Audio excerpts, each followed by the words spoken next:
ठीक है, तो आलोक शर्मा, जब स्पीकर की ही जिम्मेदारी है तो आप लोग गृह मंत्री से क्यों जवाब मांग रहे हैं? गृह मंत्री के इस्तीफे पर क्यों आप लोग अड़े हुए हैं? अभी भी बीजेपी के तमाम लोग देश को गुमराह कर रहे हैं। जो बाहर की 3 लेयर की सिक्योरिटी है वो गृह मंत्रालय के अधीन है, और पार्लियामेंट की बिल्डिंग दीवार के अंदर जो सिक्योरिटी है वो संसद की है, वहां पर स्पीकर उसमें पिक्चर में आते हैं। लेकिन बाहर जो 3 लेयर की सिक्योरिटी है वो पूरी तरह से दिल्ली पुलिस और पार्लियामेंट्री फोर्सेस की है, पैरामिलिट्री फोर्सेस की। लेकिन गृह मंत्री को बचाना है, कोई ऐसा दाग नहीं लग जाए कि गृह मंत्री के ऊपर, चाणक्य के ऊपर कोई सवालिया निशान लगा दे, इसलिए देश की जनता को गुमराह करते रहिए। अरे भाई, अंदर हो चाहे बाहर हो, पूरा सिस्टम तो सरकार ही चलाती है। क्या पार्लियामेंट की जो सिक्योरिटी है उसमें क्या वहां पर सरकार हमारी है? स्पीकर तो राजस्थान में मुख्यमंत्री बनते घूम रहे थे 1-1.5 महीने से कि किसी तरह से दाव लग जाए तो राजस्थान का मुख्यमंत्री बन जाऊं मैं।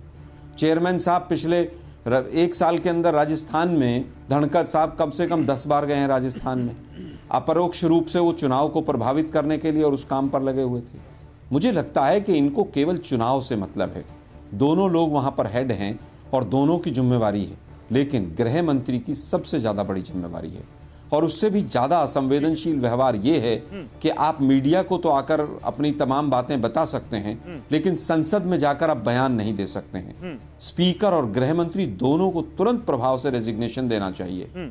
और जिस तरह से वहां पर संगोल के ऊपर तो इन्होंने पूरा 5 दिन तक डिबेट चला ली कि साहब दंड मिलेगा और ये मिलेगा, और संगोल उसी पार्लियामेंट में रखा हुआ है।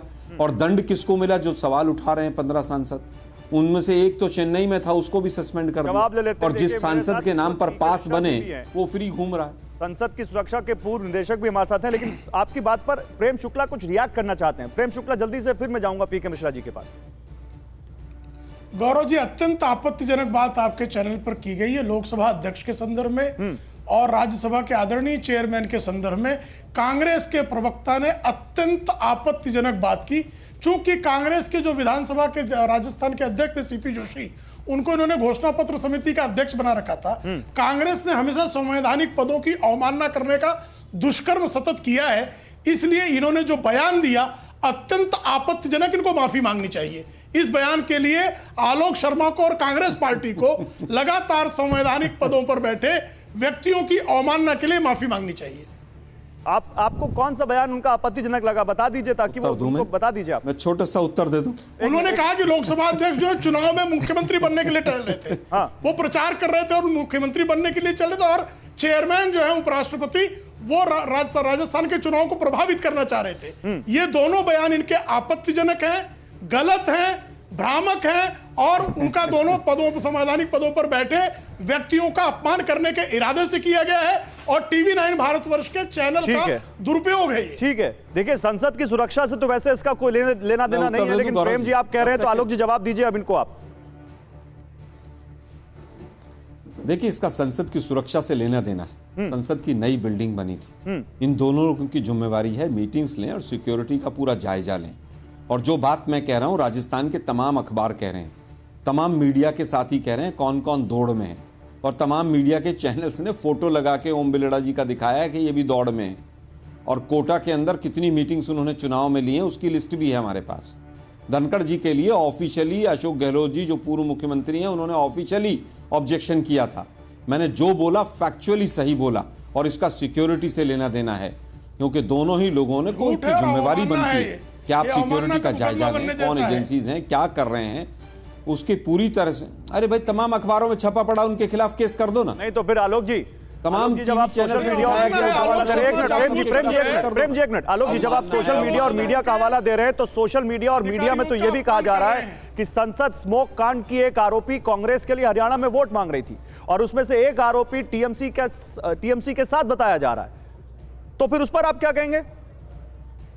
अरे भाई, वोट किसने किसके लिए मांगा? अगर वो दोषी है तो उसको सजा दो ना। किसने मना किया? मतलब उसने वोट मांगा था इसलिए सिक्योरिटी में ढील दे दी गई। क्या कुतर्क दे रहे हैं गौरव भाई आप भी? नहीं, हम नहीं दे रहे। मैं तो कांग्रेस के लिए वोट मांगा था, जो चल रहा है वो बता रहा हूं, क्योंकि अभी आप उसी का हवाला दे रहे थे। अरे भाई, मैं वही कह रहा हूं। मान लो मैं कहता हूं, गौरव भाई, मैं कहता हूं वो सही भी है, मान लीजिए किसी पार्टी के लिए उन्होंने वोट मांगा। अच्छा, मैं एक काम करता हूं, मैं एक काम करता हूं, मैं आपको बीजेपी के नेताओं का वो बयान सुनवा देता हूं जिसमें उन्होंने यही बात कही एग्जैक्टली। मैं सुना देता हूं, सुनिए आलोक जी, मैं आ रहा हूं, बोलिएगा भी आप, पहले आप ध्यान से सुनिए। भाई पूरी तरह से उसको 3 दिन और लगेंगे और पूरी तरह से उनको भाजपा ही और आलोक जी मुझ पे आरोप मत लगाइए, बीजेपी के नेता आप पे आरोप लगा रहे हैं। पास जिसने बनाया वो दोषी नहीं है। सुनिए जरा, सुनिए मनोज तिवारी, सुनिए क्या कह रहे हैं, फिर आइए, फिर आते हैं, सुनाइए जरा। सब कुछ दूध का दूध पानी का पानी होगा और ये इस घटना को अगर लिंक देखिए तो ये सीधे सीधे कांग्रेस और एक टीएमसी और अभी कहां जुड़ेगा, 2 जगह तो स्पष्ट जुड़ता आ रहा है। नीलम नाम की जो लड़की है वो कांग्रेस की कार्यकर्ता है, विधिवत वो उसका वीडियो आ रहा है कांग्रेस का प्रचार करते हुए, और दूसरा एक ललित नाम का लड़का, उसका कनेक्शन टीएमसी से दिख रहा है। फिर भी हम जांच का इंतजार कर रहे हैं। और बड़ी बात यह है आलोक जी, प्रेम जी, कि ये केवल एक बयान नहीं है, 3 बयान ऐसे हैं। मैं बैक टू बैक सारे बयान सुना देता हूं, फिर एक बार आऊंगा डिबेट में आप लोगों से इसी पे सवाल लूंगा। सुनाइए जरा।